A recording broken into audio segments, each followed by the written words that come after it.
کہ دیکھو مسلمان کیا کرتا ہے کہ جہاں اللہ اور اس کے رسول صلی اللہ علیہ وسلم نے کوئی حکم دے دیا تو اب وہاں عقل استعمال نہیں کی جائے گی، چاہے وہ سمجھ میں آئے یا نہ آئے کرنا ہے. لیکن جہاں کوئی حکم واضح نہیں دیا تو وہاں عقل استعمال کرنی ہے. بعض لوگ وہاں بھی نہیں کرتے استعمال، وہ کہتے ہیں اللہ سے ہو جائے گا، اللہ سے ہو جائے گا، اللہ تعالیٰ بہت بڑے ہیں تو ٹھیک ہے. صحت کی کا خیال کرو بھائی، زندگی کس کے ہاتھ میں ہے؟ اللہ کے ہاتھ.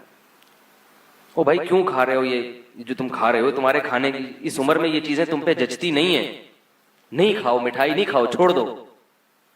اپنا وزن دیکھو، مر جاؤ گے تھوڑے دنوں میں، شوگر ہو جائے گی. نہیں جی، مارنے والا کون ہے؟ اللہ. زندگی کس کے ہاتھ میں ہے؟ اللہ کے ہاتھ. یہ کہتے کہتے تھوڑے دنوں کے بعد مر جاتے ہیں. ٹھیک ہے نا؟ تھوڑے دنوں کے بعد کیا ہوتا ہے؟ یہ کہتے کہتے مر جاتے ہیں. ایک صاحب سے کہا گیا کہ بھائی آپ اپنے بیٹے کی تربیت کی فکر کرو، آپ کا بیٹا آوارہ ہوتا جا رہا ہے، آپ خود کچھ کوشش کرو، اس کو لگام دو، ذرا تربیت کی کوشش کرو. اس نے کہا، جواب کیا دیا کہ نوح علیہ السلام نے اپنے بیٹے کی تربیت کی کتنی کوشش کی تھی، لیکن پھر وہ بھی طوفان میں ڈوب کے ہلاک ہو گیا اور کافر بن کے مرا. اس لیے ہدایت کس کے ہاتھ میں ہے؟ اللہ کے ہاتھ میں. جب پیغمبر اپنے بیٹے کو سیدھا نہیں کر سکے تو میں کہاں سے کروں گا؟ دیکھو کہاں کی کہاں لگا رہا ہے. اللہ کے بندے پیغمبر اپنے بیٹے کو سیدھا نہیں کر سکے مگر کوشش تو کی نا انہوں نے، بیٹا خود ہی ڈوب گیا. اور تم جو اعمال کر رہے ہو اس سے تو اپنے بیٹے کو خود ہی ڈبو رہے ہو اللہ کے عذاب میں اور تباہی بربادی میں. اور نوح علیہ السلام کے ایک ہی بیٹا تھوڑی تھا، اور بھی تو بیٹے تھے، باقی تو سارے ایمان لے آئے اور انہی کی تو نسل چلی ہے پھر آگے. ذریۃ من حملنا مع نوح وجعلنا ذریتہ هم الباقین. اللہ فرماتے ہیں نوح کی ذریت ہی کو ہم نے باقی رکھا ہے. تبھی نوح علیہ السلام کو آدم ثانی کہا جاتا ہے، دوسرے آدم. تو وہ بیٹے ایمان لائے تو تبھی تو آگے نوح علیہ السلام کی دوسری نسل چلی ہے. کیا خیال ہے بھائی؟ ان پہ تربیت اثر کر گئی اور ان پہ اثر نہیں کی گئی، وہ ماحول سے متاثر ہوا. تو اگر حضرت نوح نے تربیت کی ہی نہ ہوتی تو سارے بیٹے کافر ہوتے، سارے ماحول کے پیچھے چلتے. تو اپنی اولاد کی تربیت کی فکر کرنا، اس کے بارے میں پلان بنانا. پہلے تو ایک بات آپ سے عرض کروں، اپنے بچوں کے بارے میں پہلے سے فیصلہ کر لیا کرو اس کو بنانا کیا ہے. میں یہ نہیں کہتا کہ جو آپ فیصلہ کرو گے بنے گا بھی وہی، سوچتا کچھ ہے انسان، بنتا وہ کچھ ہے. لیکن جب آپ ایک سوچو گے تو کم از کم 50% تو اس میں کامیابی ہوگی نا کہ نہیں، یا نہیں ہوگی؟ آپ کے مثال کے طور پر معذرت کے ساتھ 10 بچے تھے، معذرت کے ساتھ کہہ رہا ہوں، 10 بیٹے تھے. آپ نے 10 بیٹوں کے بارے میں سوچا کہ پہلے والے کو یہ بنانا ہے، دوسرے والے کو یہ بنانا ہے، تیسرے والے کو یہ بنانا ہے، چوتھے والے کو یہ بنانا ہے. تو جو آپ نے سوچا ہوا تھا 5 تو کم از کم بن جائیں گے نا. ویسے 5 اسپیئر میں بگڑنے کے لیے رکھیں بھائی. 5 پہ تو ایسا بھی نہیں ہوتا کہ اللہ آپ کی ساری محنتوں کو برباد کر دیں. کبھی کبھی اللہ اپنی قدرت دکھا دیتے ہیں کہ ہدایت تمہارے نہیں میرے ہاتھ میں. لیکن اللہ کا قانون کیا ہے کہ تربیت کی فکر کرو گے تو تربیت اچھی ہوگی. قانون یہی ہے، کبھی اس کے خلاف ہو جاتا ہے. نوح علیہ السلام کا بیٹا بگڑ گیا، وہ بھی ایک، باقی نہیں بگڑے.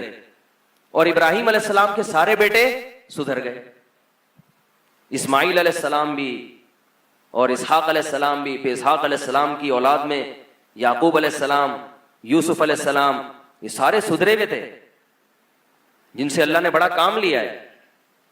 اور ان کی تربیت میں یعقوب علیہ السلام کا، اسحاق علیہ السلام کا بہت دخل ہے.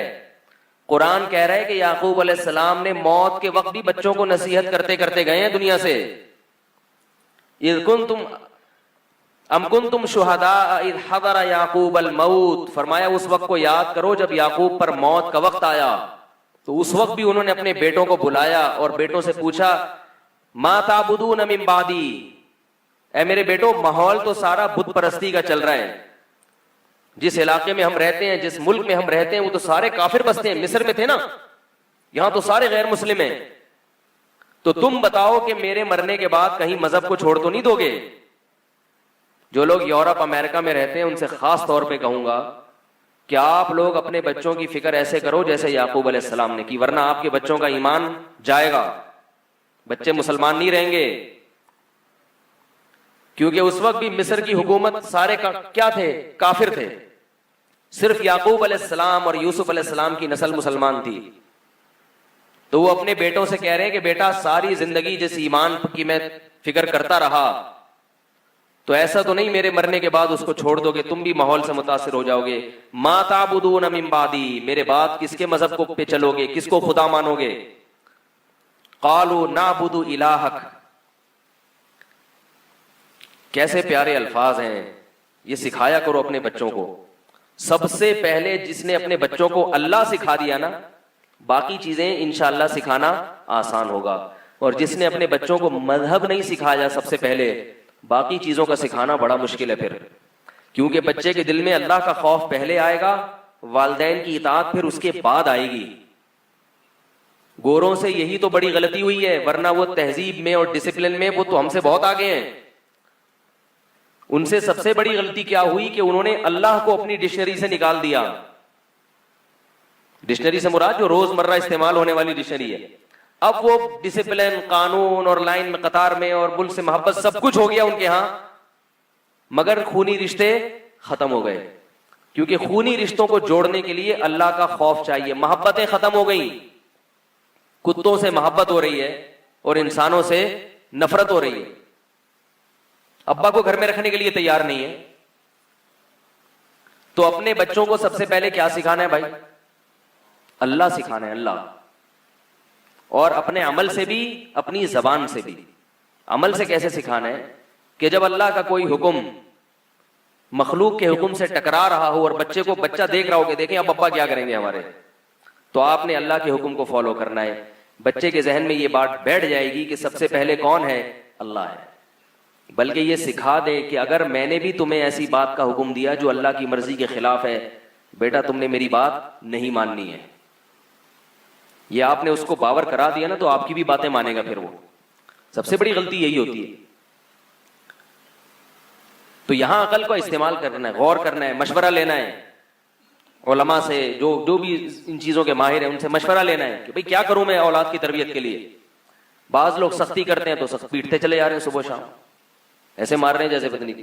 اور بعض نرمی کرتے ہیں تو اتنی نرمی کہ وہ کسی بات پہ کچھ کہتے ہی نہیں ان.